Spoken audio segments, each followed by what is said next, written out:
As we approach the governorship and state assembly elections, we must work harder to overcome the challenges experienced in the last election.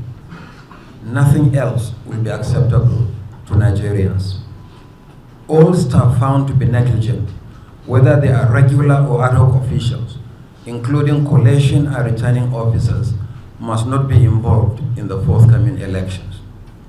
RECs must also immediately initiate disciplinary action where prima facie evidence of wrongdoing has been established against any staff involved in the election, whether regular or ad hoc.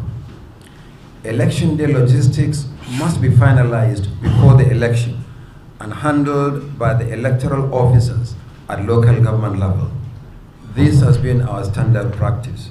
Centralizing the process, as was done in some states, resulted in delayed deployment of personnel and materials and late commencement of polls.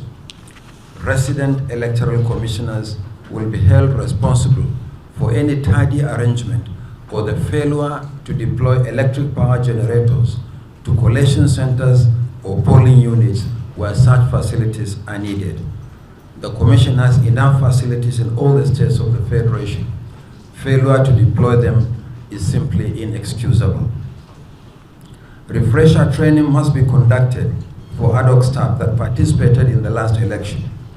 While they are replaced for good reason, they must be properly trained so that processes are not delayed or compromised at any stage. Arising from last week's election, the Commission has received reports from our state offices, as well as complaints and petitions from political parties and candidates. Where infractions of any kind are proven, there will be redress. I must add that any action taken by the Commission is without prejudice to the rights of parties and candidates to seek further remedy as provided by law. On election day technology, the bimodal voter accreditation system, the BVAS, will once again be deployed for voter accreditation and result management. The deployment of BVAS has gone a long way to sanitize voter accreditation, as can be seen from the results of recent elections.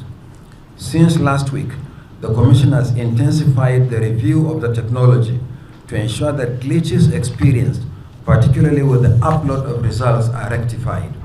We are confident that going forward, the system will run optimally.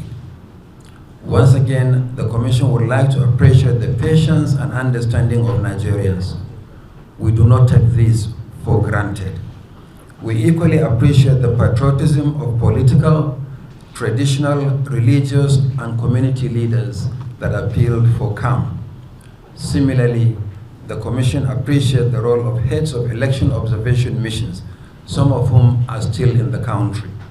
We appeal to such missions to consider extending their observations to the governorship and state assembly elections, not only because they form part of the general election for which they are accredited, but also because they are important national elections. In the same vein, the Commission appreciates all domestic observers for their preliminary reports, which will help us enormously as we conclude the election. We also appreciate the reportage, the coverage, and the comments by media organizations on the elections. We look forward to the full reports of the election observers. We also wish to assure them that we will engage with them once again and all segments of the Nigerian society in a comprehensive, multi-stakeholder review of the election in earnest.